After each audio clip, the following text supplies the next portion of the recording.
Okay, let's proceed.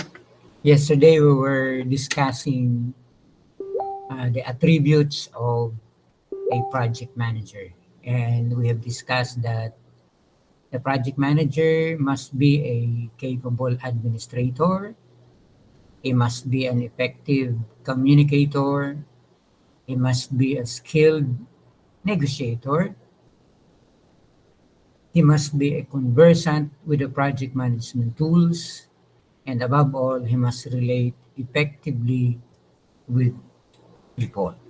In short, a project manager not only a technical, but also a good management expert so that he is capable of administering the project, a good motivator as a communicator, a good negotiator because he has to look at the options, look at the priorities, look at the sides of every stakeholders, and then of course he should be skilled enough to know the process, especially the advanced management tools, IT, what else, computers, applications. So that's the attributes of a good project manager. Or number two, his staff, the first is engineering manager. Of course, for the title itself, it should be uh, a skilled engineer, probably a civil, probably a mechanical, who knows the design of the project. So the engineering manager's requirements are primarily technical with some administrative aspects. It is his responsibility to apply engineering skills and expertise to ensure the quality and performance and to make the engineering is completed on schedule and within budget limitation. So technical and administrative. So design, of course, you should know the scope, the limitation. So lahat ng aspect ng skills on the project construction. He requires personnel administrative skills to properly utilize the engineering personnel for whom he is responsible. But the judgment and decisions he must make primarily pertain to technical performance. Meaning, his staff, probably some sa drawing, draftsman, or what do you call it now? Draftsman pa rin. No? A draftsman, support engineers, no? And other staff that uh, is employed or are employed to design the project, it should be responsible of those staff to deliver the design, engineering drawing, what else? Of course, application of software, uh, especially AutoCAD, kung ano pang ibang ginagamit na drawing, yung architecture wherein we can or the engineering manager can walk through on the proposed project at malaman kung ano yung talagang itsura. Yan ang kagandahan yan ng mga application like the architectural application that you can walk through with the proposed project, especially mga buildings. Yan ang kagandahan. So engineering manager is responsible of all that. So the design and then conceptualization and then detailed engineering, estimates, and all the application when you design a project. Reporting to the project manager, he directs and coordinates the engineering and design personnel and ensures continuity of engineering inputs throughout the life of the project. So in short, is responsible of the output in the design from conceptualization to the actual design to incorporate all the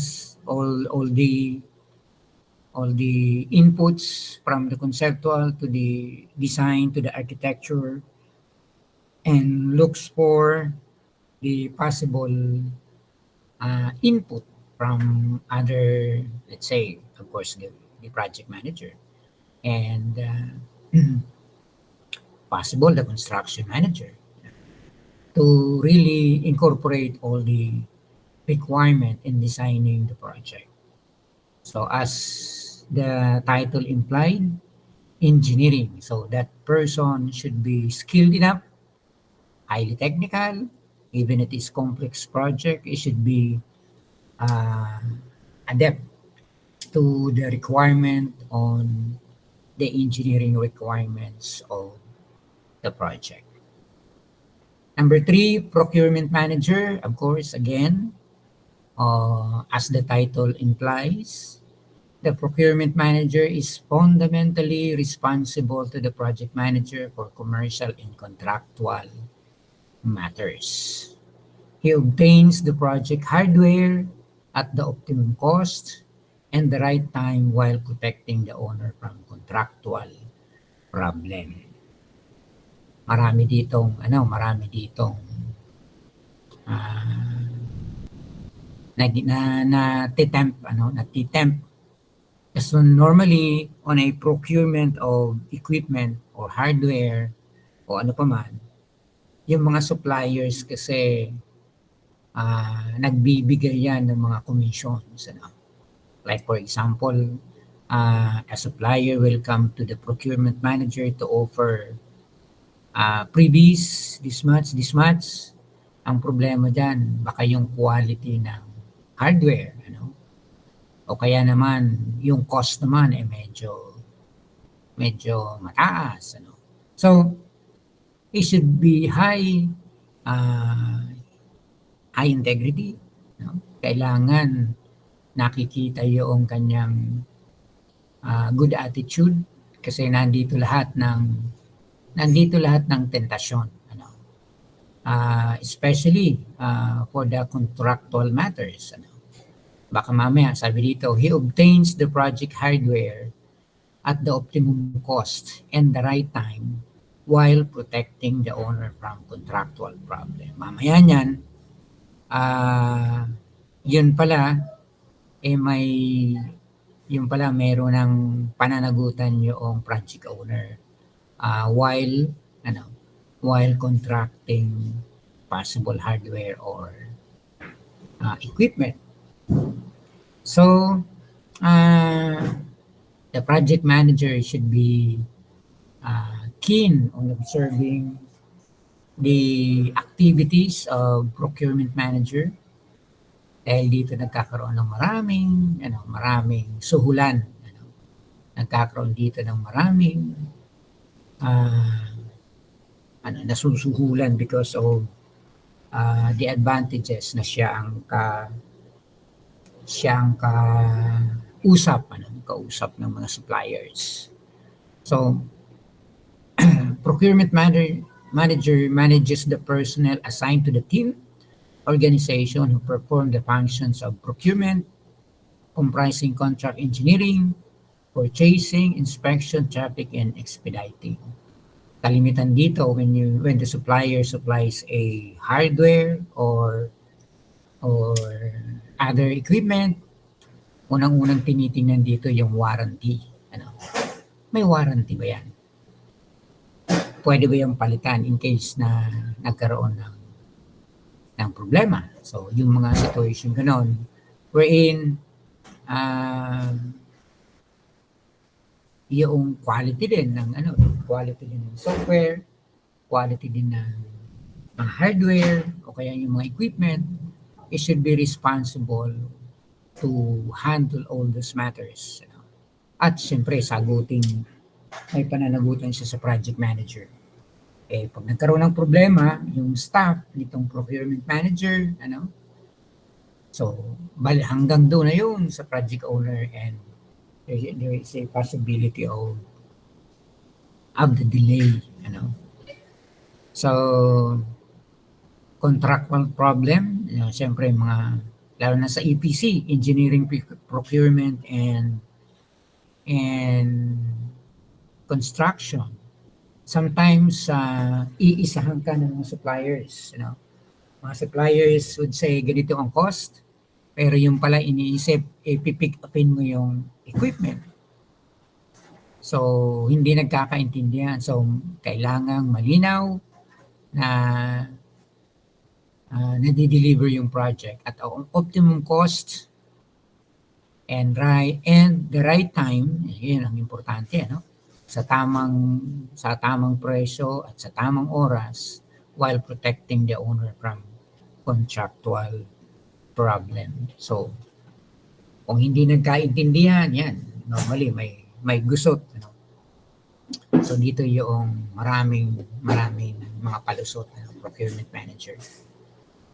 Number 4, construction manager. Again, the same. As it implies, the construction manager is responsible for all activities relating to construction and setting the work of the project. He must be contractually oriented to administer the construction and installations contract, but he must also be practical in nature. Of course, the skills. So, kailangan dito yung skilled enough to handle the construction, the schedule, yung mga risks, yung safety, at iba pang operational problems during the construction of a project. He is the one most concerned with the project at the point where the objectives are taking physical shape. So at the start of the construction, talagang sa kanya lahat yung nakatutok, sa kanya lahat nakatutok yung activity. So nandiyan nakatingin si engineering manager, nandiyan nakatingin si procurement manager, nandiyan nakatingin syempre si project manager. But of course, kung may mga concern, siyempre nandun, collaboration yan. Pero sabi nga dito, he is the one most concerned with the project at the point where the objectives are taking physical shape. So kanya talagang responsibility. He requires experience and background in construction and in managing and coordinating the activities of contractors. Lalo na kapag may EPC o kaya yung may hinay na contractor, kung minsan, halimbawa, lalo na mga foreigner, so you need to handle those foreign contractors. Yan, may mga ginagawa ring kalokohan yung mga foreign contractors. Iisang ka niyan kasi alam naman natin na yung mga foreigner mga gusto nila sila ang bida.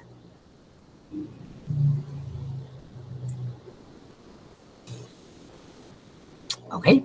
There is also a close coordination between construction and engineering managers from an early date to minimize engineering and build costs. Yan.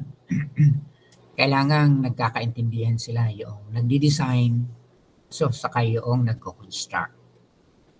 Kasi normally during the construction, katulad nga nung in my early statement o kaya kahapon, kung minsan may mga situations, yung execution, kung minsan mahirap yung execution because of the design na kailangang baguhin. May mga changes, katulad ng example natin, baka may malaking bato na kailangang gibain, pero pag giniba, magkakaroon ng problema sa stability. So, kailangang butasin. So, yung mga ganun, kailangan may close coordination yung construction manager sa yung engineering manager to minimize the engineering and build costs. So, yan dapat may mutual understanding na pag ganito, ganito ang gagawin natin. Or a frequent consultation between the two of them mas maganda kung ganun ang nangyayari. Kasi sabi ng construction manager, mahirap nating gawin niyang diretso, halimbawa. Kasi may malaking bato doon tatamaan yung malaking bato, so it will take time. Kailangang butasin, o kaya kung pasasabugin, kailangan mo yan ng pampasabog, magre-request pa kung ganito, so madidili yung project. So anong gagawin? So mag-uusap sila, maaring iwanan muna, let's proceed to the next phase habang naghahanap ng pampasabog. So tuloy, iwanan muna, i-park muna yung part na yon, and then proceed with the construction of the project. Kung halimbawa sa isang hydropower project na head race, iwanan muna yung part na yon, let's continue with the other parts, and then balikan na lang kapag naayos na yung kung paano gagawin.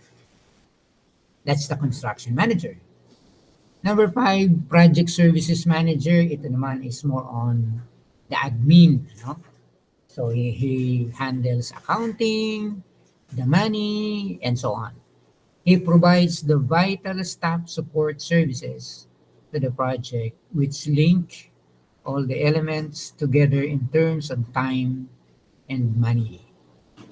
He is responsible for the personnel who provide the functions of planning and scheduling, cost control, capital cost estimating, computer services, and project accounting. So nandito lahat yung admin, So siya ang nag-handle nun. So siya ang nagre-report sa project manager, sa construction, saka yung sa design engineering, doon sa other member ng project team.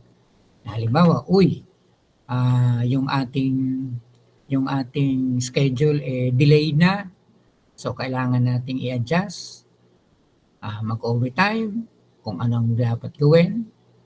So cost control, capital cost estimating, and then kung ano yung, kumbaga siya ang nag-execute ng mga necessary adjustment na kailangang i-adjust ng ibang mga part of project team like construction manager. So sa kanya kasi, halimbawa, yung mga supplies, sa kanya yung mga accounting, halimbawa, so doon na pupunta lahat yung administrative support at report para handa siya in case magtanong yung project manager. He is responsible for computerized scheduling and cost control systems, which determine the long and short-term effects of beneficial and adverse trend. Investigates solutions and initiates the process whereby management can take actions to mitigate against all or take advantage of the trends. Project accounting perform the essential financial functions of arranging for and dispersing the monies which actually pay for the project. So kasama na dito yung parang auditing, So ina-audit niya araw-araw kung kino-cost niya, kinakas, kumbaga nagbibilang siya sa kasunan kung ano yung cash effect for the day, ano yung mga susunod na for the week, kailangan bang pumunta ng bangko because short na ng cash dahil may babayaran, and so on and so forth. So project services manager provides all the services to engineering, to the construction, and of course to the information of the project manager. Yan po yung siyempre may mga staff yan. Okay. Tapos na tayo doon sa attributes ng ating ng project team natin, from project manager to engineering manager to procurement manager, construction and project services. Proceed. Okay, tingnan naman natin itong behavioral approach ng isang company o ng isang corporation to look at the skills needed along the conceptual, the human, and the technical requirements on having a project. Pag tiningnan mo tong parang board na to, it's encompassing the top management, the middle management, and supervisory management on the part of the project owner at kung saan papasok yung project manager. So along with the supervisory management, so on the technical side, maaring malaki-laki ang kanyang malaki-laki ang kanyang responsibility. So itong grade na to for the supervisory management, ito yung kanyang grade and technical. Pero pag sa human aspect, ang laki ng kanyang coverage. Laki na yung kanyang coverage. And then pagdating sa conceptual, limited lang yung kanyang responsibility. And then, sa middle management naman, mas malaki naman yung sa supervisor. Andito yung kanyang coverage. And the human, halos kapareho ng mas malaki ng konti yung sa middle management. And then conceptual, mas malaki na sa middle management. And for the top management, hindi na masyado siyang concerned sa technical because of these two personnel, supervisory and middle management, sila nag-handle natin. Although, meron pa rin siyang technical responsibility, yung top management. But for the human and then conceptual is naandun pa rin. Kasi sa kanila nagbumula yung pag-create ng project. So ganyan hinahati-hati on the behavioral approach in management na hinahanap yung skills na yon sa top management, sa middle management, sa supervisory. Technical, of course, yung background, kung engineering o ibang discipline, pero kung human, this is yung interaction with human o yung sa tao. How to deal with them, how to make them happy while they are working, yun yung mga sa management, then the conceptual. Diyan papasok yung project manager.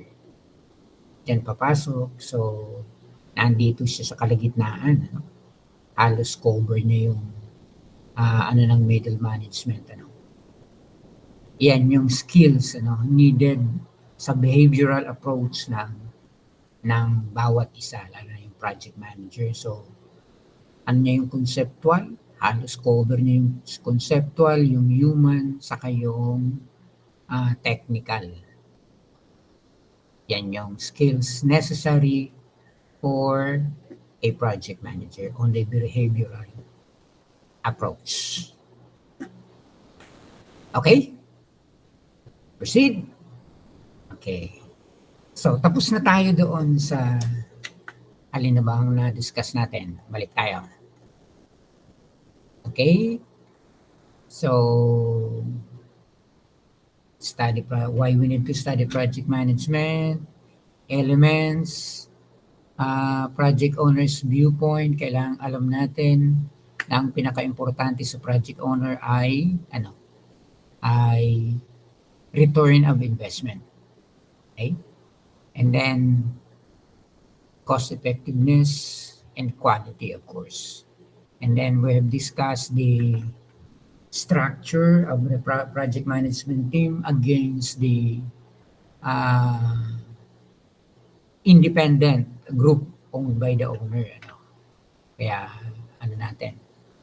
And then the functions, and then the people of the project management team, the attributes, and then the behavioral approach of every aspect of uh, project management.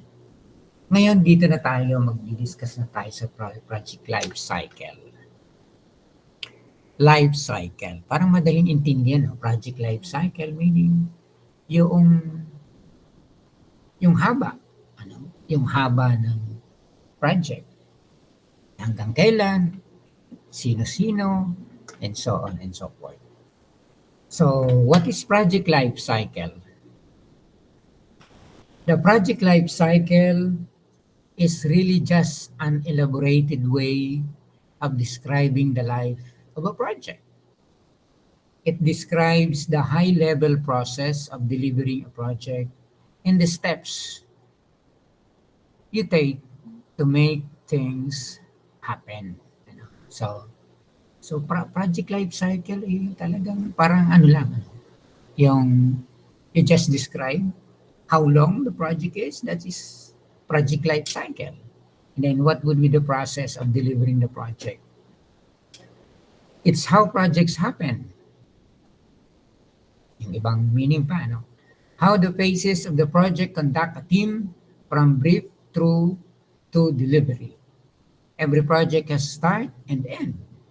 It's born, okay, nabubuhay, matures, and then dies when the project life cycle is complete.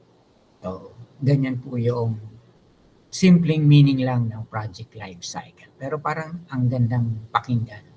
Project life cycle is a complete or elaborated way of describing uh, the timelines of the project, the milestones of the project. So, ano yung mga i-deliver na steps or actions or activities to make the project happen. Pero maraming mga dapat nating matutuhan sa project life cycle. Okay. Project life cycle has 5 cycle or 5 life. It starts with initiation. Ito, number 1. And then planning. And then execution. And then monitoring. And number 5 is closure. So, dito na nag-i-start yung ating pinag-aaralan. Ano? So, i-relate na natin yung ating pinag-aralan dito sa project life cycle. So, let's proceed. Number 1 is initiation, meaning initiation is the step for checking the feasibility and measuring the worth of the project. Okay? So, sa ating earlier meetings, halos ito ang pinag-uusapan natin. Feasibility, is it bankable, is it viable? Yan po yung inumpisahan natin, yung project first life is initiation. Okay. What is project initiation? It's defining what needs to be done. Okay? Yan ang ibang term ng project initiation. Yung first step, yung itong number 1. Initiating the first phase of the project life cycle is all about kicking off a project with your team and with the client and getting their commitment to start the project. So, kaya nga, you need to define. That's project initiation.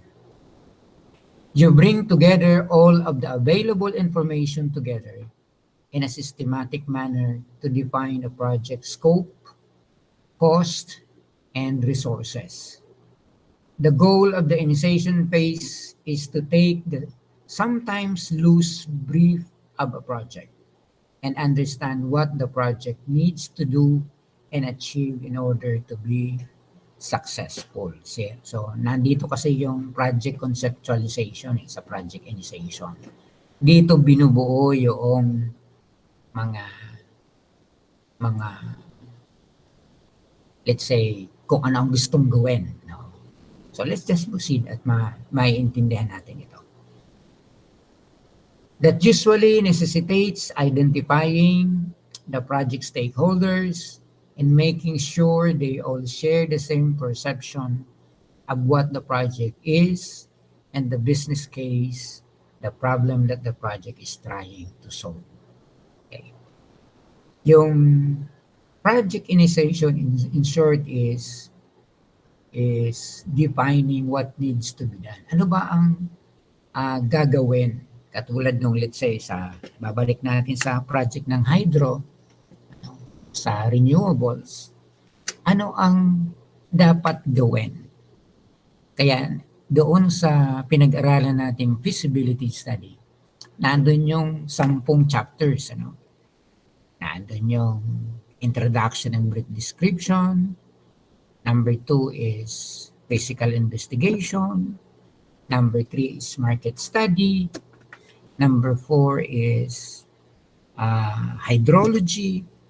Number 5 is geology, geological or technical investigation. Number 6 is cost estimate na ba? Hindi pa. Number 7 is engineering design. Number 8 is cost estimate. Number 9 is financial and economic analysis. Number 10 is risks assessment. So that's all the scope. Yun ang scope na pinag-uusapan sa project initiation. Defining what needs to be done. So kung gagawa ka ng hydropower project, ano yung mga gagawin? So dinidefine na. So ito yung gagawin natin. Let's introduce the project. Nasaan siya? Ano yung kanyang classification? Ano yung characteristic ng area? Sino yung mga tao? Ano yung disenyo? So naandun sa first part ng feasibility study. So dinidefine na yung project, saan nakalugar, may vicinity map pa nga yan na ginagawa, para doon sa magbabasa, ma-visualize niya kung nasaan yung project. Okay, yun yung project scoping. Okay? Output of project initiation. Make a project charter. Ito kasi policy, when you initiate a project, kailangan naandun yung possible law or probably procedure that governs the execution of the project. Yan yung project charter. What is the vision, objective, and goals of this project? Identify the high-level scope and deliverables. What is the product or service that needs to be provided? Conduct a feasibility study. What is the primary problem and its possible solutions? Ballpark the high-level cost and create a business case. What are the costs and benefits of the solution? Identify stakeholders. Who are the people this project affects? How does it affect them?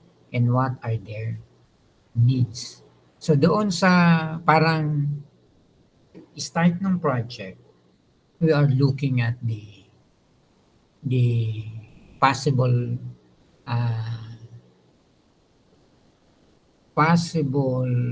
system that will handle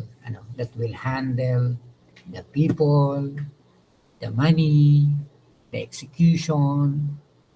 Na pag binasa mo yung project initiation, ay naando na lahat yung conceptual statement. Ito yung gagawin kasi nandun yung feasibility, nandun yung detail engineering, sino yung project team, at sino yung mga taong involved, including the internal and external stakeholders. Of course, including the cost at yung mga possible system na gagamitin.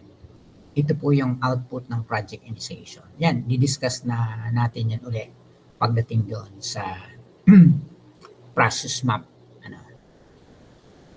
Okay?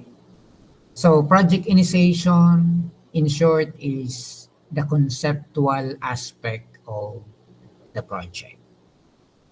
Number 2, planning. So, madali namang intindihan. Ano? Planning phase involves making a blueprint for achieving the project objective. So, parang kung katulad ng gagawa ka ng commercial building, so, naandun, kailangan iano mo ng blueprint para makita mo pati yung sa drawings, yung mga gamiting materials. Ano. So, that's the essence of project planning. Okay. So, project planning is, the other word is defining how to do what needs to be done. Yung project initiation is defining what needs to be done. So, what, ano, dito sa project planning, how, defining how to do what needs to be done. Okay, meron lang konting pagkakaiba. Yung project initiation is defining what. Itong project planning, this is how. Okay? So planning is where you define all the work to be done and create the roadmap that you follow for the remainder of the project. Okay? So plano, gagawa ka ng roadmap. Ano yung roadmap na yun? Ito yung roadmap. Ito po yun. Oh. Ayan. Parang ganyan. Ano yung mga steps? Ano? That's roadmap. Okay? This is when you figure out how you're going to perform the project and answer this question. Number 1, what exactly are we going to do? So, yun yung ginagawa sa project planning. Ano ba ang gagawin natin? Okay? How are we going to do it? When are we going to do it? And how will we know when we're done? So, mga simpleng tanong pero kailangan sagutin para ma-define natin how to do what needs to be done. So in short, planning is papaano. Yun yung word, ano, papaano. Anong gagawin natin? Paano natin gagawin ito? Kailan gagawin? At kailan matatapos? Yan yung mga possible questions that should be answered during the project planning. Okay? At this point in the project life cycle, you have to decide how you and your team will attain the goals of the project. It's worth evaluating those goals with 3 criteria. What's possible, passionate, and pervasive. So ito na yung alam naman natin is planning kahit saan naman planning is may mga possible way on how to do it. You know? So sabi rito ang goal ng planning has 3 criteria. Possible, strive for something that is achievable. Ask yourself, does the solution match the budget? Does my team have the ability to do this? Do we have enough time? Setting unrealistic goals and setting yourself for the failure. Okay. So, one of the 3 criteria in doing the planning is, 1 is, posible ba? yung bang gagawin namin, mag, magsusolve ng, o kaya magmamatch, o kayang mabudgetan. So, lahat ng mga activity, merong equivalent cost, kaya ka nagko-cost estimate. Does my team have the ability to do this? Okay, yung mga kasama ko ba ay highly skilled? Meron ba akong engineering manager? Meron ba akong construction? Meron ba akong procurement? Meron ba akong services? So, kaya. Okay. Do we have enough time? So, titingnan mo yan. Do we have enough time? So, maglalagay ka kayo ng scope and schedule. So, doon yung ginagawa sa project planning. Na yung criteria is possible. Okay, ano naman yung passionate? Passionate, ibig sabihin, projects are tough. So you want a team that is emotionally engaged in the project. So, mahirap, siyempre. Kailangan mo ng isang team na talagang emotionally attached sa project o kaya has the passion para tapusin yung project na yun. Ask yourself, kung ikaw ang project manager, is this a project that your team can be passionate about? Ito ba ang gagawin? Kasi kung minsan, kung talagang sweldo lang ang pinag-uusapan, along the way, kung minsan nagkakatamaran. Yun yung mga issue. So, kailangan din sa project ay yung passion ng mga, ibig sabihin yung kung desidido, decided ba sila na gawin itong project nito. Kasi kung ang magmo-motivate lang sa mga kasama mo because of the high pay, sometimes along the way, dahil sa katagalan ng project, nagkakaroon na ng, parang nagiging relax o nagiging lax na yung situation at hindi na ganun ka-passionate ang mga kasama mo, doon nagkakaroon ng maraming problema. Is it something that can bring them together to collaborate and achieve the same goal? Meron bang bagay? Of course, syempre, sweldo. Pero bukod dun sa sweldo, maaaring yung pangalan ng iyong team o kaya ng iyong consultancy firm magiging by word ng mga kliyente. So yun yung possible something that can bring them together to collaborate and achieve the same goal. Even though it might be their job to do what you tell them to do, no one is going to invest into something they don't think is worthwhile. So ibig sabihin, bakit siya magpapakahirap? Bakit siya magpapakahirap kung hindi naman magiging worthwhile yung magiging outcome ng paggawa niyo ng project? So may something is behavioral, pagdating sa criteria ng project planning. Possible, passionate ba, decidido ba, kung minsan at the middle of the game, nagkakaroon ng problema. Pervasive. Does this have a potential to become a groundbreaking success? Is this something that is complete solution to the problem that was given to you, or is it really just a band-aid solution? Does it have a potential to be improved on, developed, and to become a permanent way of working? Ibig sabihin, pervasive yung lawak, yung lawak na magiging effect. Kung halimbawa, yung grupo mo, kaya consultancy firm, may hawak na project na magiging, sabi nga nito, groundbreaking success na makikilala yung company mo. Like for example, yung mga sikat na company, yung mga construction company, AAA, DMCI, EEI, AGNP.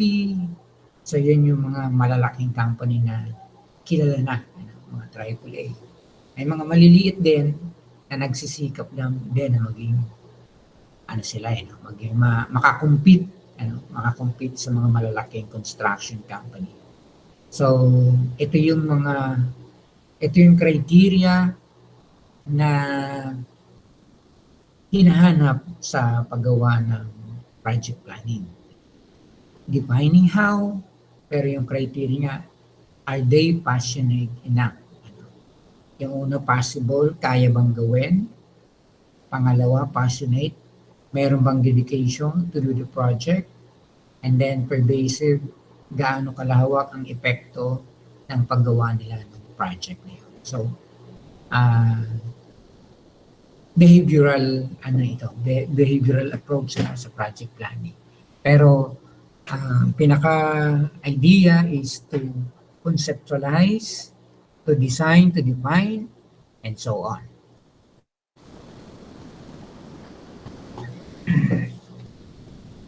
Okay? Project planning will put yourselves to be familiar with the principle of setting clear goals.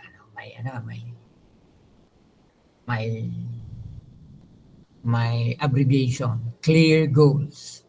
This is a helpful framework to ensure goals are collaborative, limited, emotional, appreciable, and refinable. Read more about them and their benefits over SMART goals. Sa project management kasi, sa management kasi, yung general subject na management, merong tinatawag silang SMART goals. Yung simple, measurable, ano ba yung A? Nakalimutan ko yung A. Yung R is simple, measurable, realistic, and time-bound. Nakalimutan ko yung A sa SMART goal. So, yung project planning ay may ginaya, ginaya yung sa management na project planning should be collaborative, limited, emotional, meaning passionate, ibig sabihin dedicated, appreciable, and refinable. So, yung mga acronyms na ginagamit para lang mapaganda yung pag-discuss ng project planning. Pwede, collaborative because the project team effort, they're collaborating to finish the project in a highly acceptable siguro. So collaborative, limited kasi may time frame kung kailan lamang. Emotional, as I have said, passionate din o kaya dedicated. Appreciable, siguro ang pinag-uusapan dito, quality, yung delivery ng service na ma-appreciate. And refinable is pwedeng i-revise, pwedeng baguhin. So yun yung sinasabi dito sa item na to. Project planning will put yourselves to be familiar with the principle of setting clear goals. Yung prinsipyo na collaborative, limited, emotional, appreciable, and refinable. Similar with SMART goal, simple, measurable, realistic, and time-bound. Nakalimutan ko yung letter A. The planning phase results in a project plan that outlines the activities, tasks, dependencies, and timeframes, as well as costs. In addition, it's prudent to develop a plan for resources, quality, risk, acceptance criteria, communication, and procurement. So, the planning phase results in a project plan. So, yung ginagawa, yung ginagawa, katulad nung sa ginawa natin sa project feasibility study, yun na yung project phases para mabuo yung hydropower project. Nag-mapping tayo, nag-identify tayo ng potential site, nagkaroon pa tayo ng selection process, define tayo kung anong klase, ano ang height ng dam, and so on and so forth. So, the planning phase results in a project plan that outlines the activities, yung tasks, dependencies in time frames as well as cost. So yun yung mga pinaggagawa, ano. Kasi pag dependencies, ibig sabihin hindi ka makakapag-design ng dam, ano, hindi ka makakapag-design ng dam kung walang input yung geological study, ano. Kaya nga dependent siya, eh. Kaya dependencies, ano. Hindi ka makakapag-design ng dam kung walang input si hydrology. Okay? So, hindi ka makakapag-design ng planta, yung power plant, kung walang input yung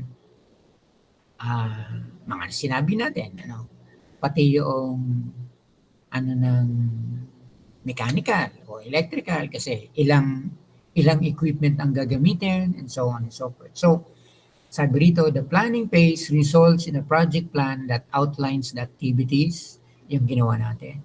Yung task, kasi bawat isa, iba-ibang discipline. Katulad sa hydro, iba-ibang discipline. Ano? Dependencies, so nakadepende yung principal designer dun sa input ng ibang mga ah, mga engineers o mga specialists. And then the time frame, kaya kagagawa ng schedule, pag-aaralan natin yan later, time frame, as well as cost, syempre. Tinitingnan yun. Ano? So, in addition, it's prudent to develop a plan for resources, quality, risk, acceptance criteria, communication, and procurement. Yan yung value ng planning. Or ibig sabihin, defining how to do what needs to be done. Okay?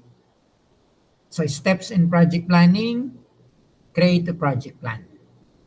Ano yung project plan? It's identify the phases, activities, constraints, and schedule and create a project timeline with a work breakdown structure and Gantt chart. Yung yung WBS na yan, pag-aaralan natin yan later on. Gantt chart, pag-aaralan din natin. Ano? So, project plan is ano yung mga phases ng work, ano, at mga activity, including the constraints. And then, number 2, create a financial plan. Siyempre, may cost yan, bawat activity. So, meron din. Ano, pag-aaralan din natin yan pagdating sa work breakdown structure. So, anong ibig sabihin ng create a financial plan? Create a project budget and cost estimate and a plan to meet your maximum cost, complete with allocations across resources and departments. So, yan. Kailangan doon sa lahat ng mga activity mo ilalagay doon sa work breakdown structure. Nandun may katampat na cost para alam mo yung control, cost control na tinatawag. Naandun sa iyong board. Create a resource plan, build a great team, and recruit and schedule the resources and materials needed to deliver the project. Resource plan meaning, again, resources meaning the 5M. Lagi niyong narinig sa akin yung 5M na yun. Pero hanggang ngayon, hindi ko na aalala yung isang M. Men, money, materials, minutes. Yung pang-5, hindi ko pa rin maalala. Basta 5M yan, pag sinabing resource plan. Create a quality plan, set your quality targets and measures. Ito yung pag sinabing quality, kung ano yung tinarget mo at na-achieve mo yon, maaaring quality yun. Pero normally sa isang plano dapat 25% more ang na-achieve mo doon sa target mo. Yeah? Sa mga evaluation, sa mga nag-i-evaluate. Usually, quality targets is yung achievement ng quality plan. Halimbawa, kung nag-target ka ng 25, kailangan 25% more ang na-achieve mo. So, that's more than 25. Okay? Set your quality targets and measure. Create a risk plan. Di ba nag-identify tayo doon yun sa chapter 10 natin. Diniscuss natin yung risks, risks doon sa ating feasibility study. Identify the possible risks, assumptions, issues, and dependencies. Assign an owner and develop a mitigation plan for how will you avoid or overcome them. Kaya dun sa chapter 10 natin, naglagay tayo ng risk management plan and mitigation. Now, create an acceptance plan, assign criteria for what constitutes done and delivered. Siyempre sa ano na to, pag turnover na ng project. Create a communication plan. Ito, importante ito. Sa list your stakeholders and plan the communication cadence. Pag meron din tayong discussion ito. Create a procurement plan. Find any third-party suppliers required and agree on terms. Yun. So lahat mula sa conceptual, financial, yung mga tao, yung execution ng quality, pati risk, and then communication and procurement ay nandito sa step number 2 ng project life cycle. Number 1 is siyempre yung project integration. Project initiation, sorry. Initiation, planning, yan yung mga possible information na dapat nating matutuhan when we do the project planning. Number 3, execution. Okay? Balikan natin yung roadmap. Yan. Nandito na tayo sa number 3. Initiation. Ito na yung pag-integrate ng lahat ng concepts, policy, vision, planning, itong pag-execute, how, ito what, dito na tayo sa execution.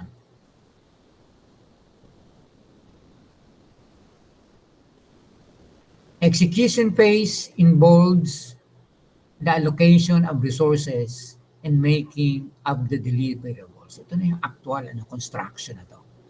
Project execution is making a project happen. Okay? Yung initiation is what is the project. Planning is how is the project, and defining how the project is what happened. And then project execution is making a project happen. Ito na yung actual. This is the part of the project life cycle where you finally get to execute on your awesome project plan. You bring your resources on board, brief them, set the ground rules, and introduce them to one another. After that, everyone jumps in to perform the work identified in the plan. Okay? So ito na yun, start na. So kailangan very control yung project manager kasi start na ng construction. Alin ba uunahin? Excavation ba? Kung ano yung dapat unahin sa isang project. A project manager's responsibility during the execution phase involved leading the team through the project deliverables and tasks. Kailangan ikaw ay nangunguna. So, yung directives, alin ang unang gagawin, alin ang first phase, alin ang second phase. Pwede rin namang sabay-sabay kung maraming tao, kung talagang nagmamadali, pwedeng sabay-sabay. Makikita yon sa iyong work schedule. Makikita sa work schedule mo kung kaya namang pagsabay-sabayan.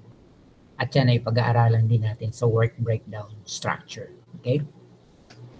As the project manager, you shift from talking about a project and creating documentation to getting the green light to proceed with the execution phase. So, Sabi dito, hindi, baga tapos na ang ah, kasasalita. Tapos tama na yan, tapos na yan.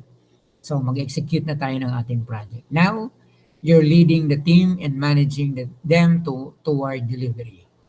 You'll spend your time in briefings, meetings, and reviews and keep the project on track as it moves through the project life cycle. So, siguro napapansin mo nyo sa construction, ano? Bukod dun sa safety ay laging mayroong laging mayroong toolbox meeting. Ano ibig sabihin yung toolbox meeting? Yung toolbox meeting yung everyday, lahat kung nakakadaan kayo sa mga construction project, maagang-maaga yan, alas 6 ng umaga na ando nagmi-meeting sila. Just to remind, just to brief, review kung ano yung kung may nagkamali man, what went wrong sa kahapon, ano ang dapat iwasan, and so on and so forth. That's a toolbox meeting before the execution.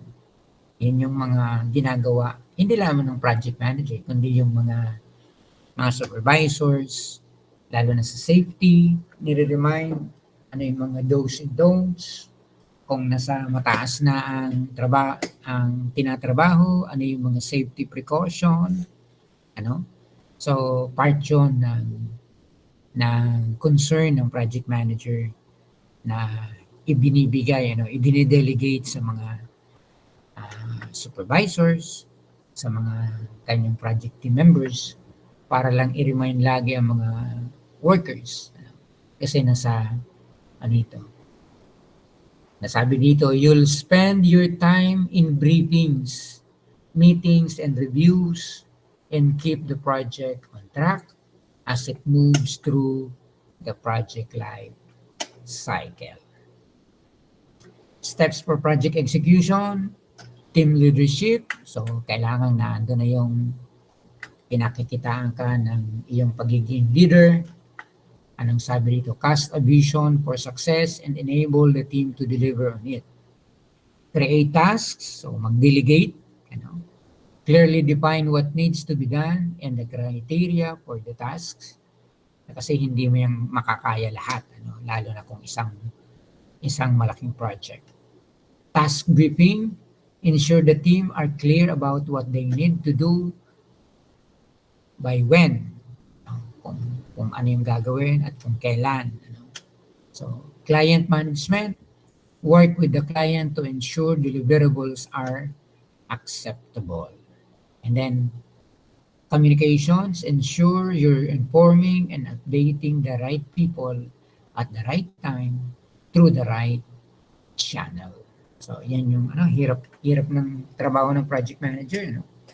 So, kailangan makita-kitain ka ng team leadership.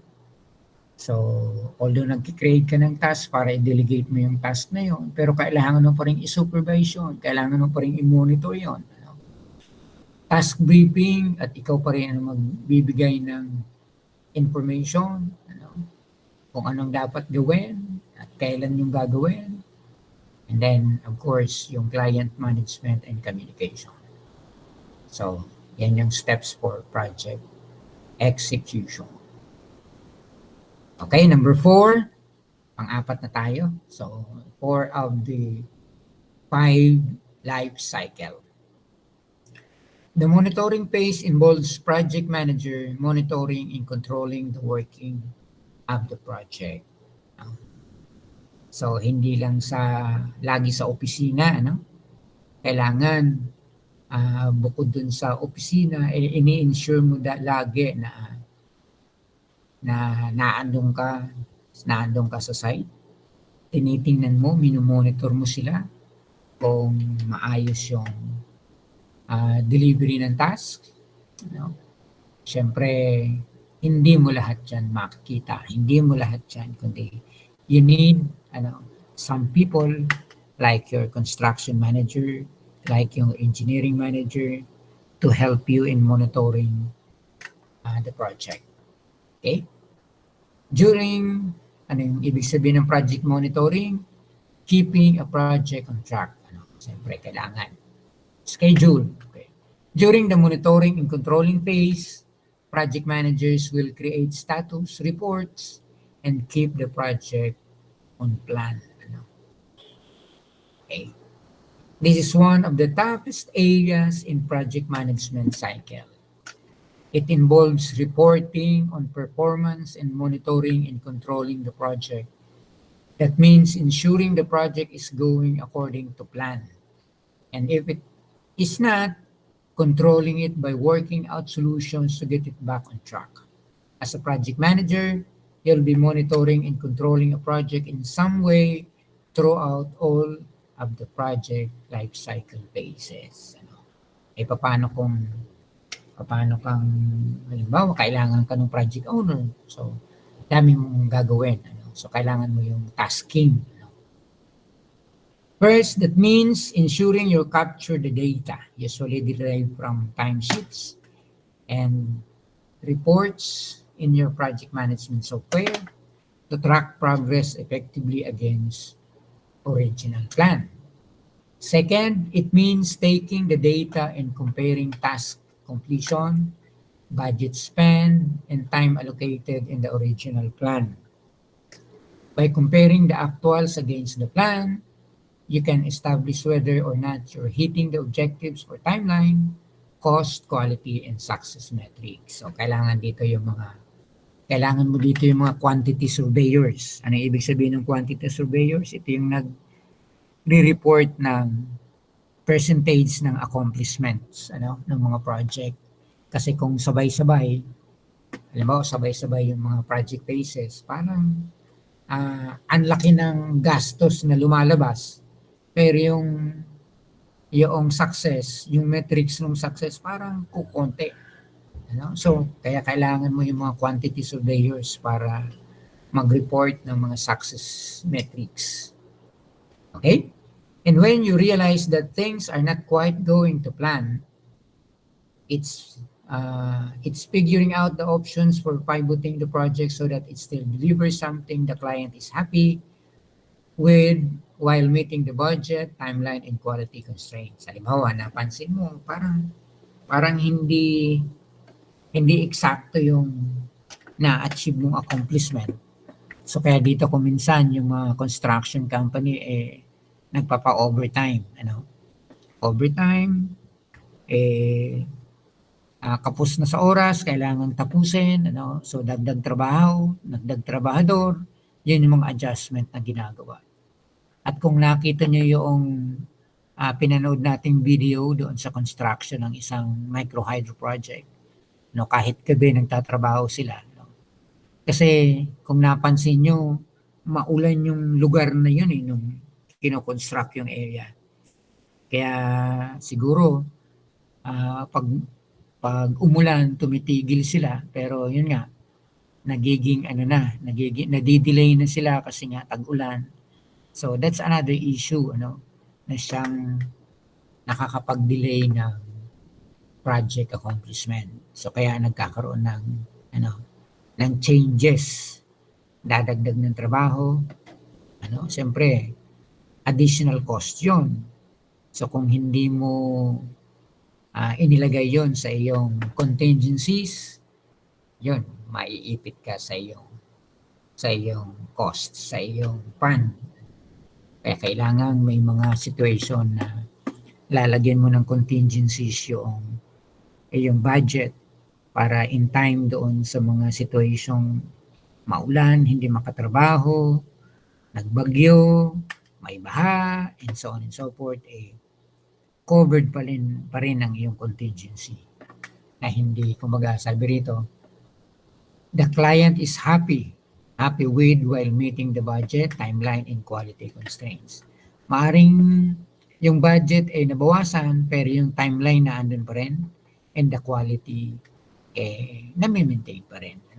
Kasi nga, dahil nga sa call of nature, siyempre understandable naman yan. Yun ang kailangan sa isang project manager to communicate your issues sa project owner na hindi siya nagugulat bakit delay and so on and so forth. Steps for project monitoring or controlling, cost and time management, of course. Yan ang pinaka number one.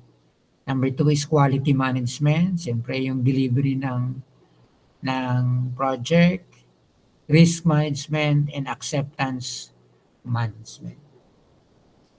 Cost and time management, review, time sheets, and expenses to record, control, and track against the project's budget, timeline, and task. Dito mo makikita nga yung pinag-uusapan natin.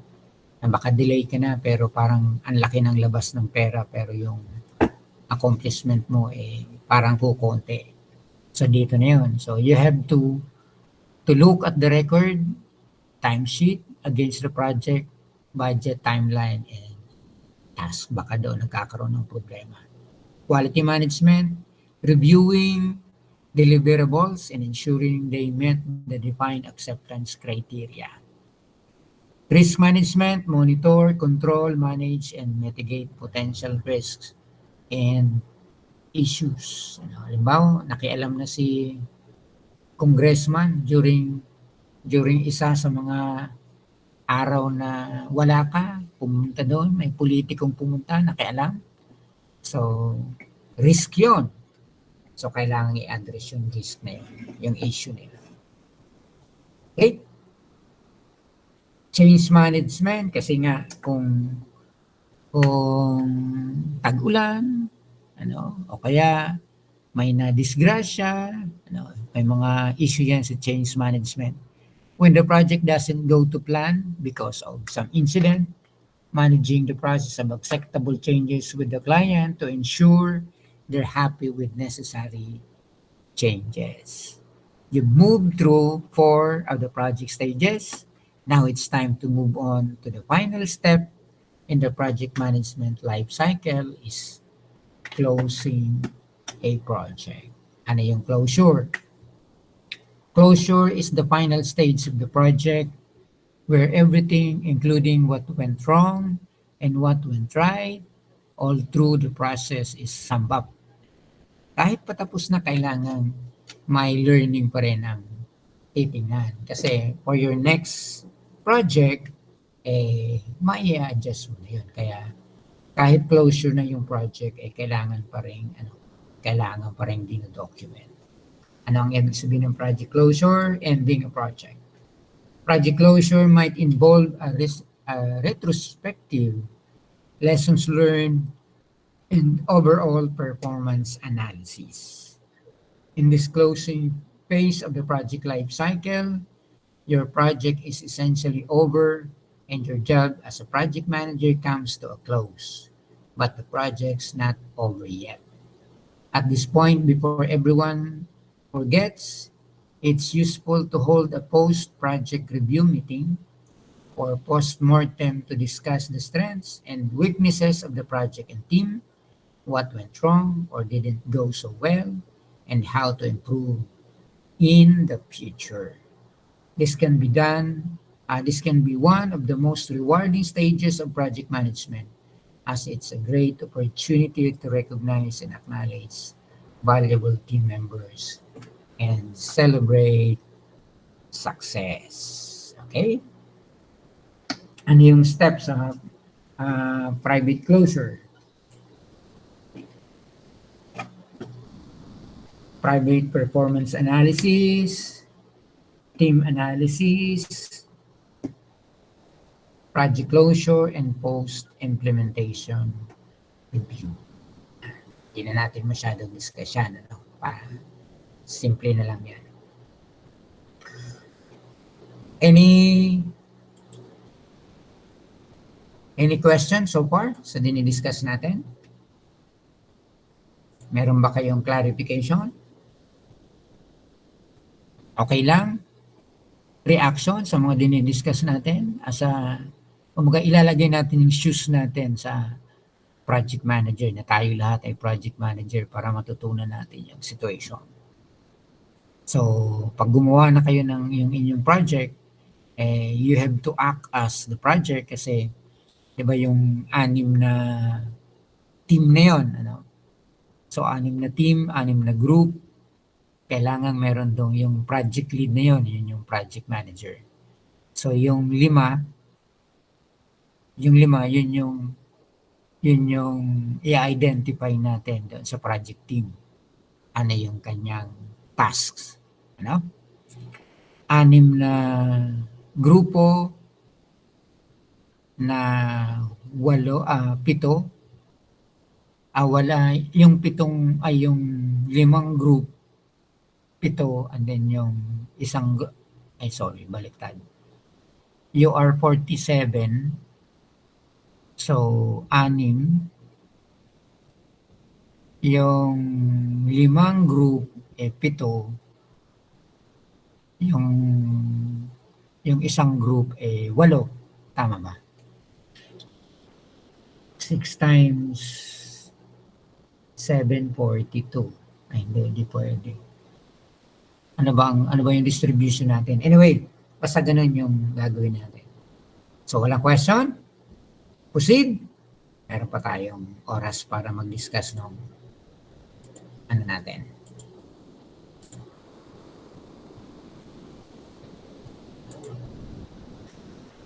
Key focus areas in project management. As project manager, kailangan alamin natin alin yung dapat nating tinitingnan. Ano yung mga focus areas na yon? Kanina, ang pinag-aralan natin yung project life cycle. Yung mga phases ng project. Initiation, planning, execution, monitoring, and then closure. Ngayon naman, while doing the project life cycle as a project manager, ano ang key areas na dapat mong tutukan? Okay? Ano yun? Okay? Sabi dito, there are 12 key focus areas in project management. Okay? So, ikaw ito yung project manager. And then, ano yung mga focus areas na kailangan tutukan ng isang project manager? Number 1, yung scope. Yung scope ng project. Kailangang nakasulat ito doon sa pinag-uusapan natin sa project initiation. Yung scope. And then number 2 is schedule. Yung schedule ng project. Number 3, cost. Yan, siguro itong tatlo na to ay kasama ito dun sa project initiation. And then the quality. Quality, makikita mo ito during the project monitoring. And then resources, siyempre yung iyong resources, yung budget mo, yung tao mo, materials mo. Yan. Stakeholders, yung number 6. Stakeholders, ito yung project owner, yung mga taong involved doon sa project owner, mga stakeholders yun. Yung host community, stakeholder yon. Yung mga politiko ng host community, stakeholder yon. Media. Media is a stakeholder.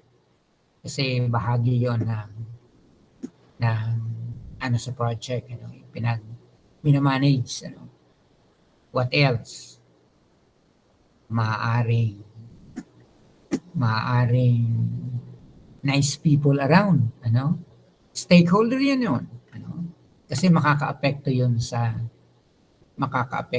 project mo kapag nakialam yun. Yan yung mga, so, pag sinabing stakeholder, hindi lamang internal, kundi external. Yung internal mo, yung project team. Project team is your internal stakeholders. Yung mga contractor mo, yung mga worker mo, yan ang internal stakeholders. Yung external stakeholders mo ay yung project owner, sorry, yung external stakeholder mo, yung mga hindi directly involved sa project pero maaaring makaapekto ng deliverables ng project. Okay? Like local government, like national government, mga industry people, NCIP, ano, yung mga indigenous, yun, mga external stakeholders. No? So ano pa yung ang key focus area mo? Communication.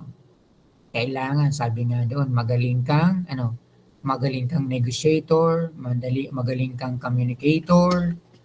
So communication is one of the key focus areas in project management. Risks, kailangan mo rin tutukan to. Risks. Now, number 9, procurement. Ito nga, sabi ko nga kanina, sa procurement ang maraming temptation sa procurement.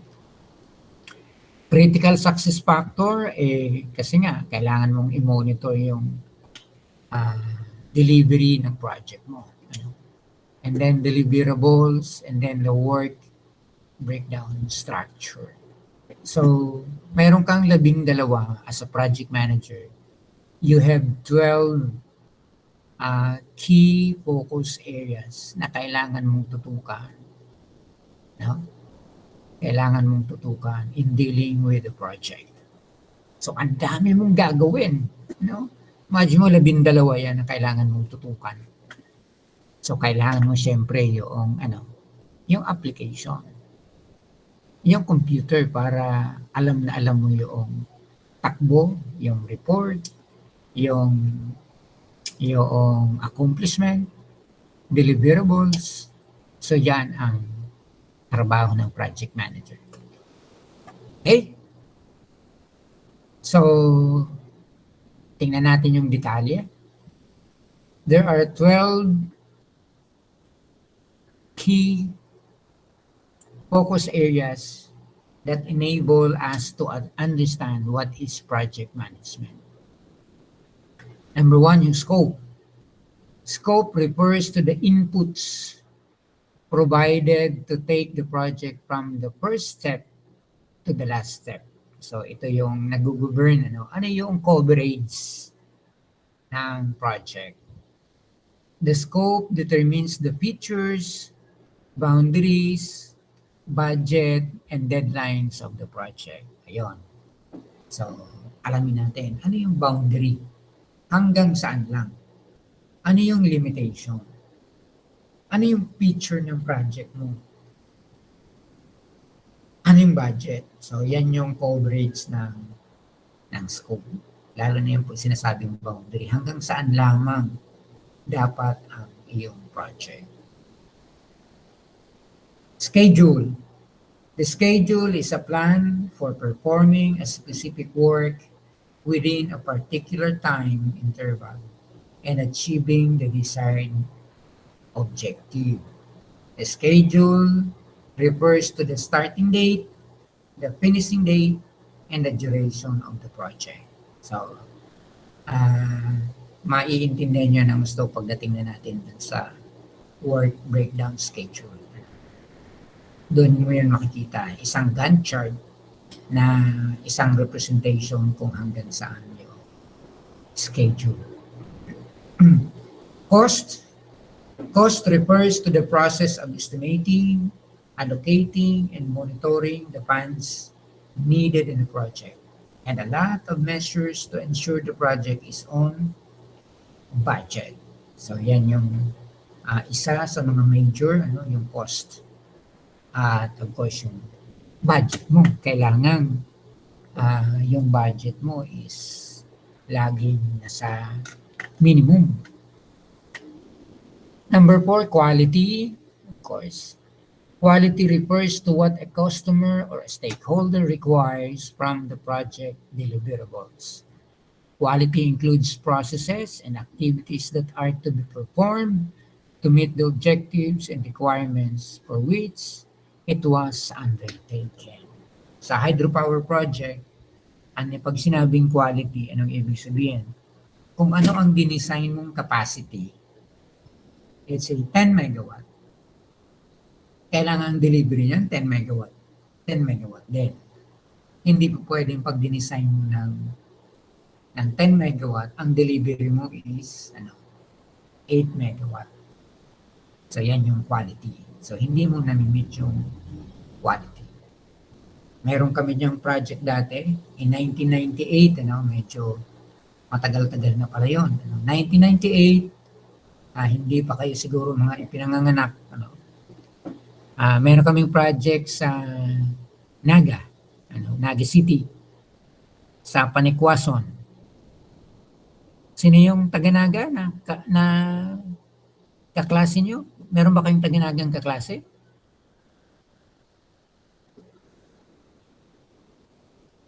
Sino yung taga-Naga? Wala po, sir. Wala ba? Meron yata. Anyway, sige. May inilista ko eh. Dito sa inyong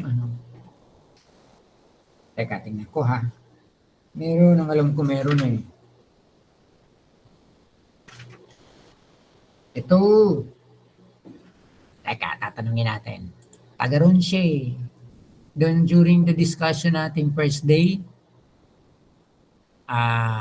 asan si Miss Asa? Ayun. Diba, Mary Joy? Taga Bicol ikaw? Hello? Ayaw mo magsalita ah. Hello, Mary Joy?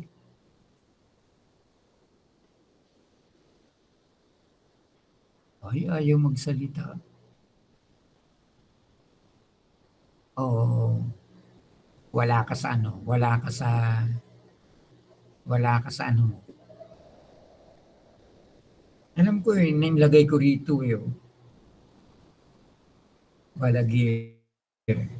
Anyway. Sige lang.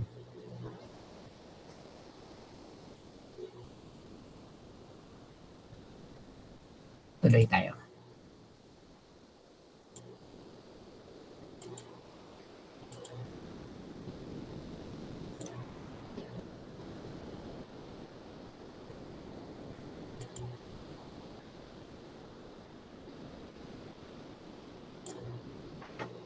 So quality, yun yung hinahanap. If you design for 10 megawatt, kailangan 10 megawatt ang project mo. So, as I'm saying, meron kaming project sa Naga noon, that's 1998. Kapapasok ko pa lang noon sa Department of Energy. Isa pa akong parang entry job. So, may project kami doon na minonitor mula siyempre sa conceptualization, hanggang sa construction, hanggang sa operation. Nagtataka yung may-ari, si Mr. Tan.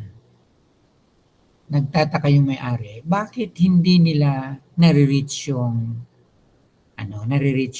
design o kaya installed capacity. Ang alam ko yung project na yon sa Panikwason ay 980 kilowatt yata. Yan, less than 1 megawatt.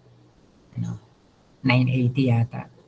Pero ang maximum capacity lang na record nila is 760. So, do you imagine yung quality? So, sino ang doon? Siyempre yung contractor. Anong nangyari? Saan nagkaroon ng problema? So, it's a Chinese equipment. Chinese equipment na, kumbaga, yung quality talaga importante. As a project manager, pag sinabing ganito po ang capacity, ganyan dapat ang delivery ng capacity. So, yan yung maaaring maaring magkaroon ka ng problema kapag nag-design ka ng project na gano'n. Although matagal na 'yon, ano, hanggang sa ngayon yata iba na ang may-ari, ano, na ibenta na yata yung project na 'yon. Maganda yung location, tapos may ano pa, may hot spring pa doon sa baba. Ganda ng project na 'yon, na naging tourist attraction tuloy sa Panikwason, ano, yung Naga City sa Bicol. Okay. So number 5, yan yung issue ng quality, ano. So kailangan tinututukan. Ngayon sa iba naman, kung ibang project like commercial building o kaya yung bahay, ayun, yung quality din kailangan tinututukan din. Katulad nung naikwento ko sa inyo, yung bahay namin, after 3 years, nagtuklapan yung mga tiles, ano. Wala na akong magagawa. Kasi yung warranty, tapos na. Yun yung problema. Hinahanting, hinahanting ko nga yung gumawa ng aming tiles, ano, para ipakita sa kanya yung kanyang quality, yung quality na ginawa niya dito sa aking bahay. Anyway, bahagi yon ng focus areas ng isang project manager para maging maayos yung iyong record, yung iyong integrity. Kailangan mayroon kang quality. Kung kaya yung delivery ng iyong project high quality. Number 5, resources. Resources help in carrying out a specific task in a project in the best possible manner. Resources can be people, equipment, funds, facilities, or anything else that is needed to meet the project requirement. Yung lagi kong sinasabing 5M, ito rin yun, ano? People, yun yung men. Equipment, yung materials, ano? Yung funds, yung money. Yun yung equivalent sa management, ano? Stakeholders are the ones who have an interest in the deliverables of the project. Stakeholders can be part of the project team, project manager, project sponsors, customers, or users. Ano. Kaya kailangan mo rin itong tingnan. Ano. Key focus areas, number 6, yung stakeholders. Communication. Uy, ba't meron nito? Nasaan na tayo? Bakit may nagkaroon ng ganyan? Mali lang yung title, ano? Pero key focus area yan. Number 7, ano? Ignore nyo na lang yung title, ano? Communication. Communication amongst all stakeholders is an essential aspect of project management for successful project execution. Improving communication increases the ratio of success and decreases in the probability of risks. Kaya nga, one of the attribute of project manager is a good communicator. A risk is an unexpected event that can affect anything in a project. People, technology, processes, or resources. Every project has a certain amount of risks, and to do a successful project, one must first identify that risk to deal with it efficiently. Kaya, kailangan i-identify natin yon at naandun yun sa ginawa nating project visibility. Procurement refers to the act of obtaining all the materials and services that are needed to meet the project goals. Procurement includes the need to purchase, rent, or contract with some external resources. Ito na yun, medyo kasama rin dapat ito sa key focus area ng project manager. Ito yung number 9. Number 10, critical success factor. Critical success factor refers to the elements that are necessary for an organization to achieve the project's objective. Critical success factor may differ from one organization to another depending on their respective goals. Deliverables refer to the output with the scope of the project. Yan. Ibig sabihin, ano yung gagawin. Work breakdown. Work breakdown is an efficient deliverable approach that refers to the division of a task into a smaller component. Halimbawa, pagtayo ng dam. Ano yung mga activity doon? So, i-breakdown mo yun. Yun yung tinatawag na work breakdown structure. Pagtayo ng planta, ano yung mga activity nakapapaloob doon? Yun yung work breakdown structure. After having gone through the project life cycle and the key focus areas, you would have got a stronghold on understanding what is project management. Now, let us take a look at the job roles in the field.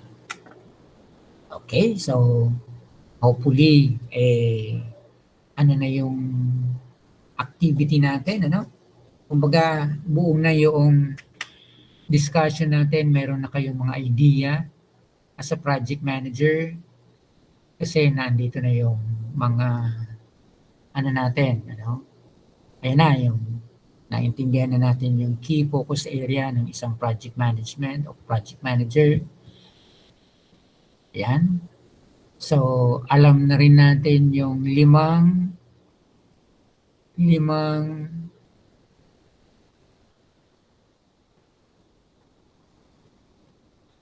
element ng project life cycle. Yan. Alam na rin natin yung management behavior, attributes, and so on. So, I'm hoping na naandyan na halos sa inyo yung information kung ano dapat ang ginagawa ng isang project manager. After discussion of all this information na ibinibigay ko sa inyo. Key focus area, 12 yan na kailangan mong tingnan. And then, dito na tayo sa process map.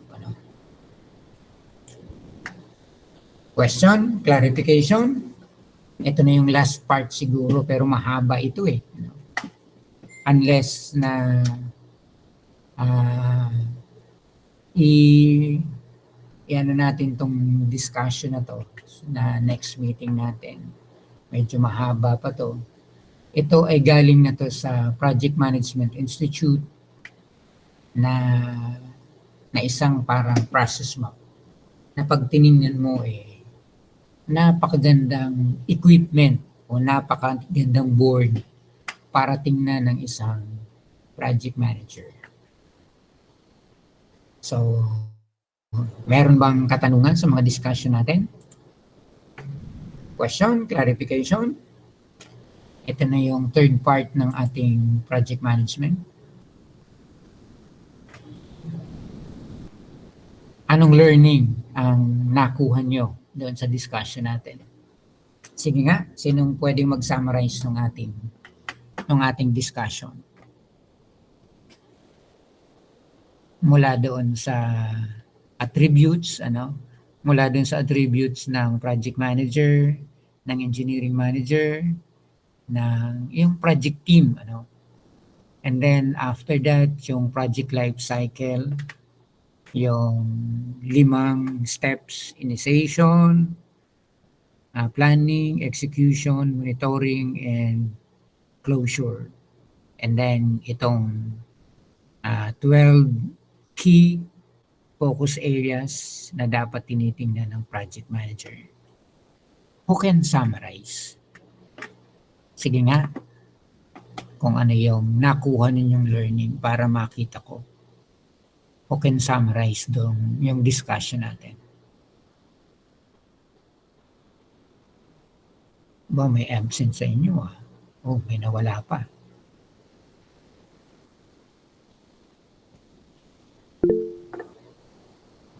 Sige nga, Mr. Jan.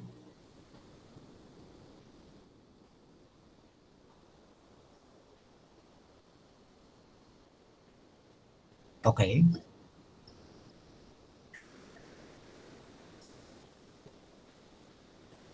Okay.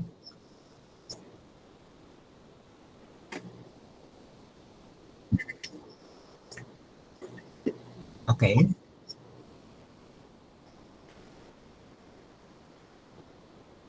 Okay.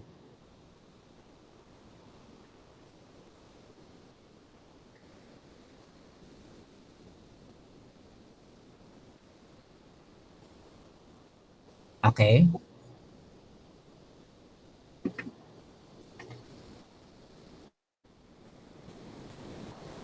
Mhm.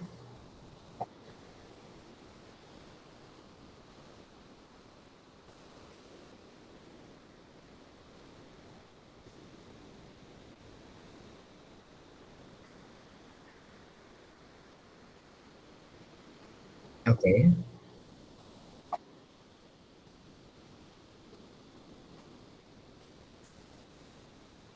Okay, go.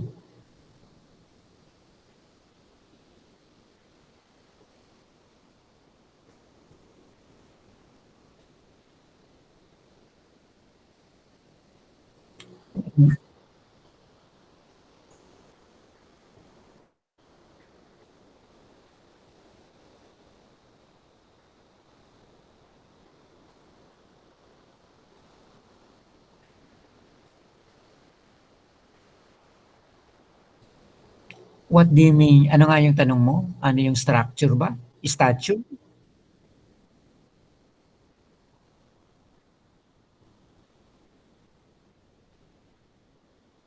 Dahil,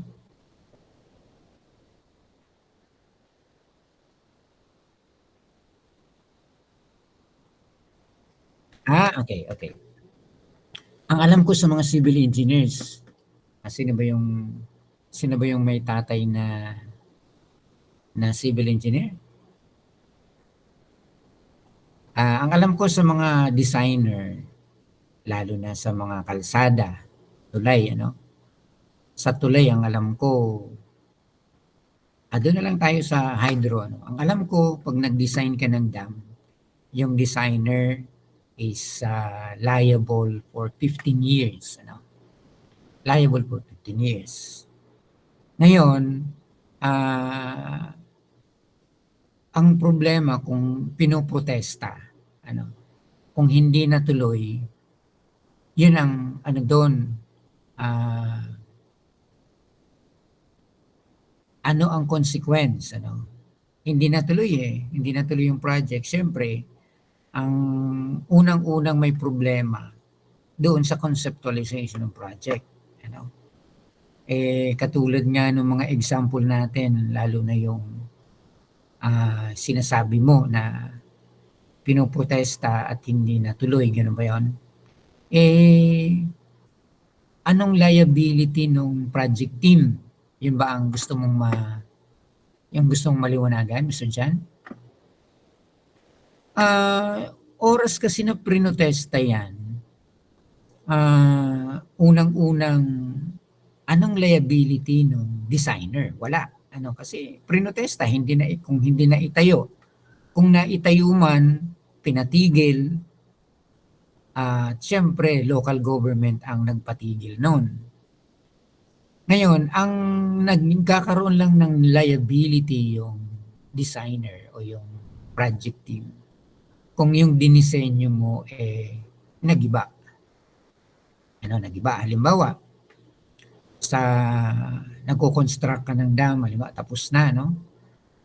Or subject na sa commissioning, biglang naglindol. Ano, biglang naglindol at hindi naman kalakasan. Pero nagiba yung dam.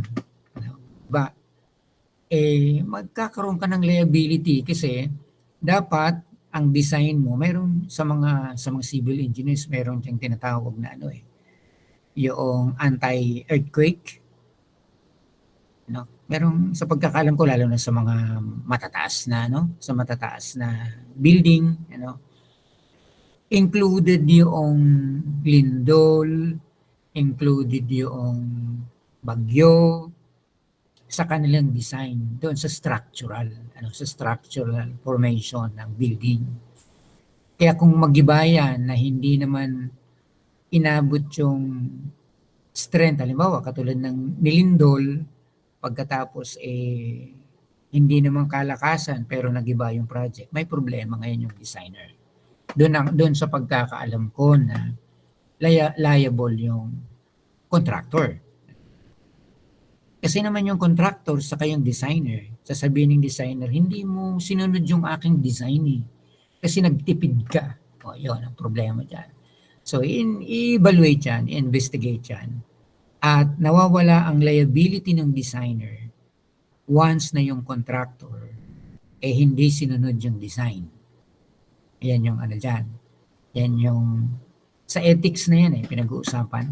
Sa ethics ng, lalo na sa atin, may subject kayong ethics So once na yung contractor hindi sinunod yung design ng let's say yung engineering manager o yung group ng engineering manager hindi sinunod,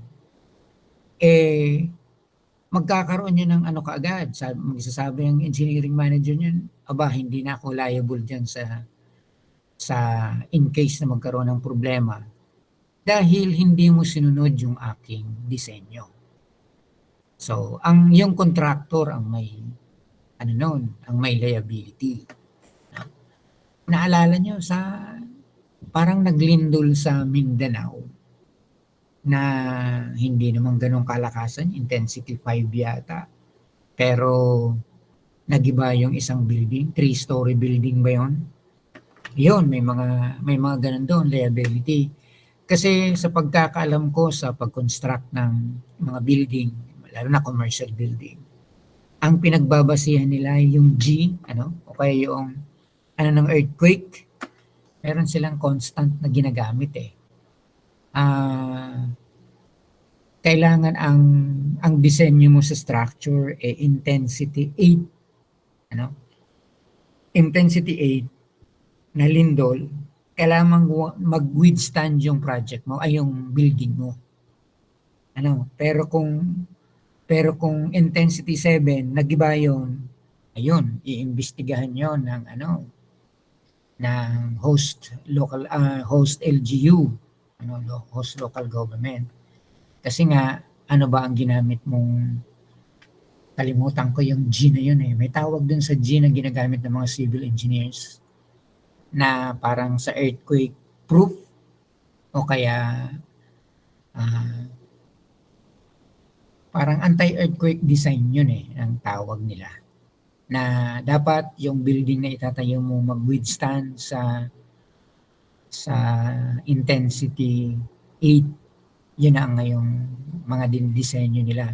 At pag bagyo naman, wind velocity na 350 kilometer per hour, ganong kalakas, Yun ngayon ang sa pagkakaalam ko ng mga design na ginagamit ng mga structural, lalo na yung matataas na building, at meron pa nga yatang sinasabi na yan sumasayaw-sayaw lang yung building na yan pagdating sa earthquake.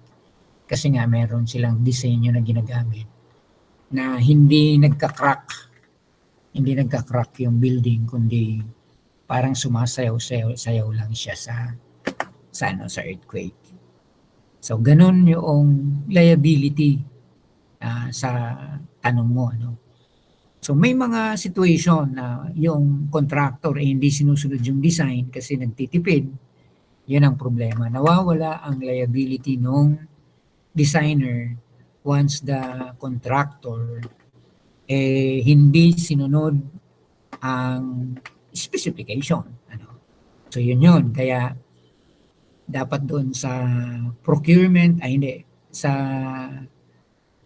project services manager, dapat alam niya yung mga ganong klaseng situation na kapag hindi sinunod ng contractor yung design ng engineering manager mo, mawawala yung liability ng project team.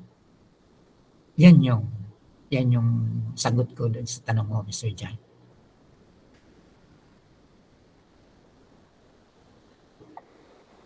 Okay.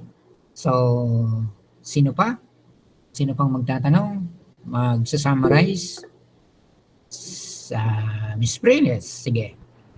Ayun po. Good evening po, sir. So, yung nakuha ko lang pang lesson kasi dun lang po talaga ako very interested is yung dun sa attributes po ng pagiging isang project manager. Okay. Since alam naman po natin na once na ang dapat na maging project manager ay mayroong unique characteristics Okay. para alam niya po i-handle yung project. And alongside with having critical thinking skill, we should also take into account na dapat magiging considerate din siya sa mga employees under them. Okay. And dapat po hindi rin siya yung promoter ng bad influence like kapag po nagbigay na ng budget yung client, hindi po siya yung nagsisimula ng corruption inside. Yan po. So, ayun sir, may lang po, question lang po sa inyo. Go ahead. Sa work experience nyo po ba naka-encounter na po kayo ng ganon? Ay, marami.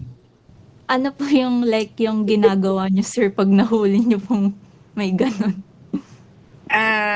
Hindi lang mismo sa project. Lalo na nung nasa Department of Energy pa ako. Ang marami yung mga project owner na kasi kami noon meron akong assignment kay secretary na at least 10 contracts per week ang kailangan naming ma-endorse kasi nagmamadali noon. May isang project owner, applicant, service contract. Na siguro nasanay siya sa ibang government agencies na tumatanggap, diretso natin, money, So, nangyari kasi ako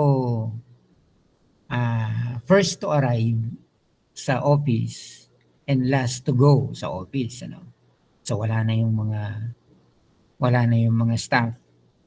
Naandun pa ako kasi ayoko kumaga tinatapos ko yung mga document, mga papers for the day. Kaya kung minsan inaabot ako ng alas 7. So, tinatapos ko yung mga dapat i-edit, yung mga dapat ng pirmahan, para pagdating ko uli ng umaga, malinis yung lamesa ko. Parang ganun. Kasi normally, sa umaga, pagpasok ng alas 9 hanggang mga hapon na siguro, alas 2, alas 3, puro meetings yun, patawag ni director, patawag ni secretary, yung mga ganun, pagdating mo na doon sa ganun. So, matatambak yung papers doon sa lamesa mo. Kasi imagine mo kung meron kang 16 o 24 na staff,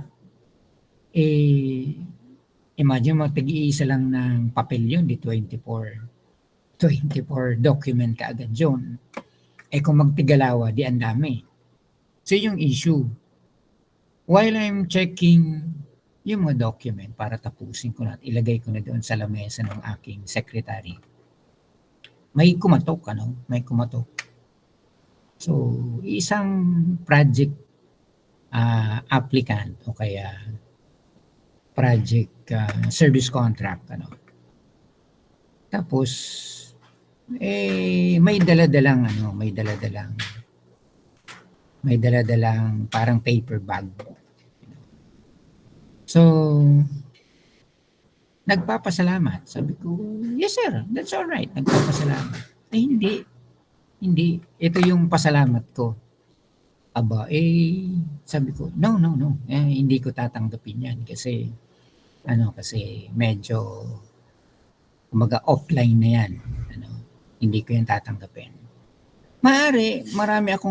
maraming pumasok sa isip ko na maaring tinitest ako, ano, kumbaga sinusubok yung integrity ko, mga ganang situation. Kaya, siyempre, pag nasa government ka, maraming papasok sa isip mo. So, maging dapat keen ka on handling the situation.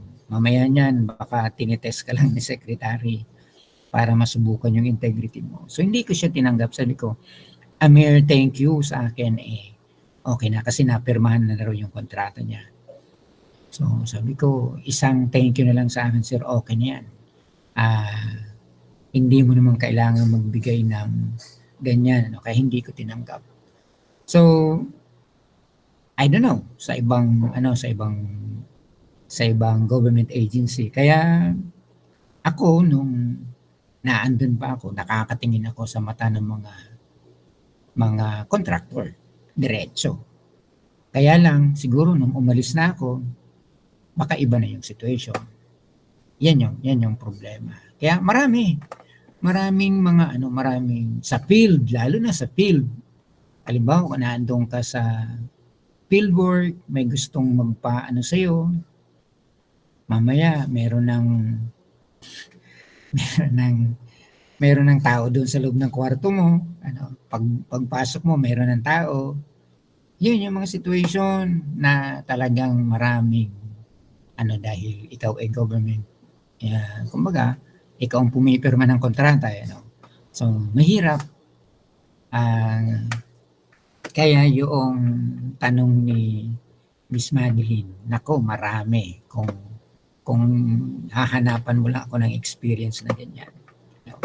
Maraming mga encounters na pag hindi mo inano yung isip mo, kasi ayokong masira yung pangalan ko dun dahil syempre yun na lang ang inaalagaan mo, tapos masisira pa.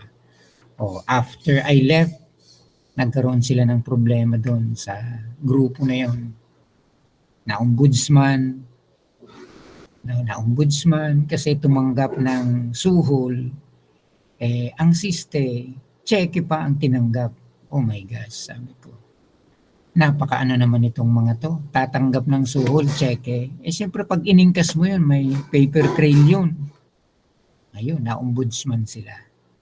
Na-ombudsman, di problema nila ngayon yung pag-retire nila doon. Hindi sila makakakuha ng benefits, yung retirement benefits nila kasi meron silang kaso sa ombudsman. Yan ang problema. Ipapalit mo ba yung konting halaga o sabihin mo ng malaking halaga doon sa pangalan mo saka yung sa pag-retire mo. Kasi yan ang problema mo kukuha ka ng pera, pagkatapos sira naman yung pangalan mo sa industry. Yun. Doon mo siguro pwedeng i-compare ano yung gusto mong mangyari. You have money pero you have a bad reputation, na pag nakita ka ng mga contractor napakaliit lang ng industry ng energy at tsak kilala ka So gusto mo ba yun na pag talikod mo minumura ka ng mga contractor dahil suga pa yan yung mga ganoon. So napaka sakit pakinggan. Kaya kung experience sa mga ganyan, marami. Pero awa ng Diyos, hindi ako na mag-ano. Yung mga invitation na kakain sa labas, okay lang yun. Hindi problema yun. Pero yung may money involvement na, sorry, hindi ko yan tatanggapin. Yun lang ang ikukwento ko sa inyo, Miss Madeline. Any more? So, mahaba na pala yung ating kwentuhan after ng ano. So, yung last part siguro ng ating i-discuss natin siguro sa Wednesday. Pero mahaba-haba pa ito Ito yung pag-aaralan natin, yung Project Management Process Map. Galing ito sa Galing ito sa Project Management Institute. Ito yung pinag-aaralan ng mga nagpapacertify na project managers. Lecture 2 ng Project Management Institute. I-research nyo, Project Management Institute yan. So itong ginagamit na kapag na-master mo to, halos yung mga pinag-usapan natin, eto na yun. Yung mga pinag-usapan natin earlier, pagdating sa project management, eto na yun. Kaya isa-summarize natin.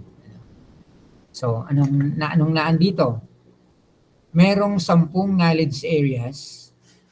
Ito yung knowledge areas: project integration, project scope, project time, project cost, project quality, project human resource, project communication, project risks, project procurement, and then project stakeholders.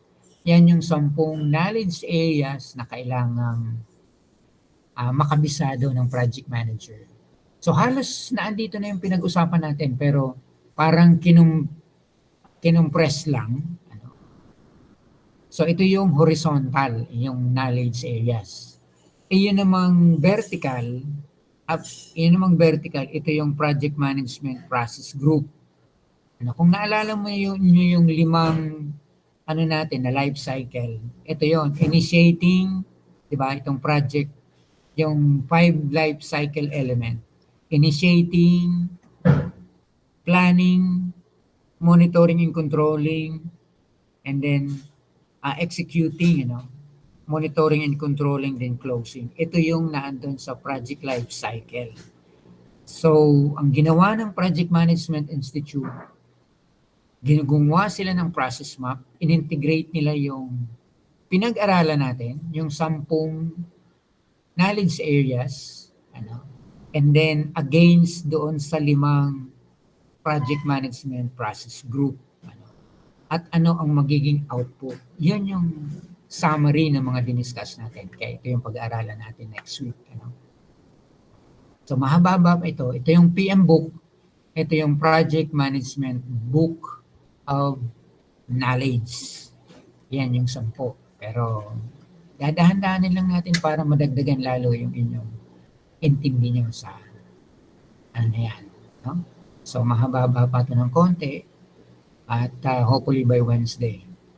Ayan, yung work breakdown structure, at ang pag-aaralan din natin critical path method, plus yung ginawa kong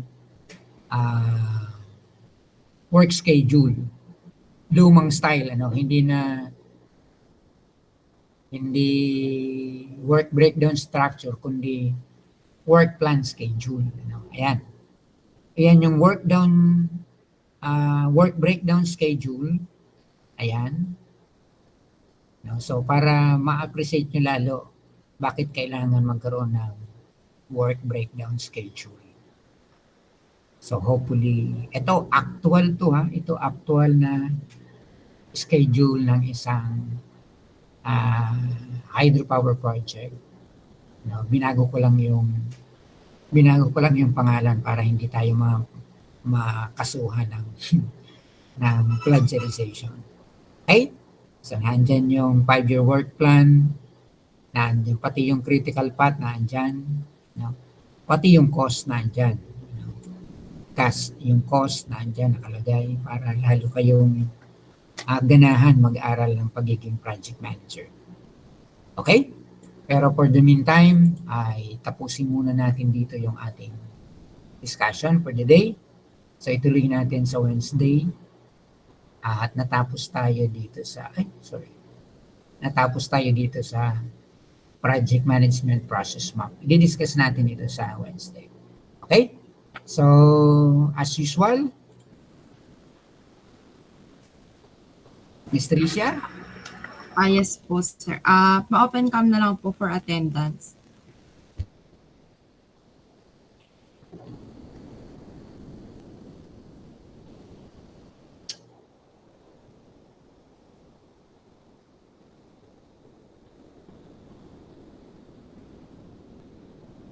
O yun pala si Miss Asaw, hindi umiimik kanina. Okay, sir. Nawawala-wala po ako, sir, kanina. Di ba taga-roon ka, no? Opo. Ay, pero hindi po talaga ako nag-stay doon, sir. Okay. Pero alam mo yung, Nagbabakasyon lang po. alam mo yung project sa Panikwason, Alin po doon, sir? yung hydropowered doon sa Panikwason. Hindi po, sir. Hindi mo alam. Okay, okay lang. Sige. Go. Go, Mr. Risha. Ayun. Bilang na lang po ako. 1, 2, 3. Isa pa po. 1, 2, 3. Last one po. 1, 2, 3. Okay na po, sir. Okay. So, good night. See you on Wednesday. Thank you Thank you po, po, sir. sir. Good evening Thank you po. Thank you po. Thank you, sir. Thank you po, sir. Thank you po.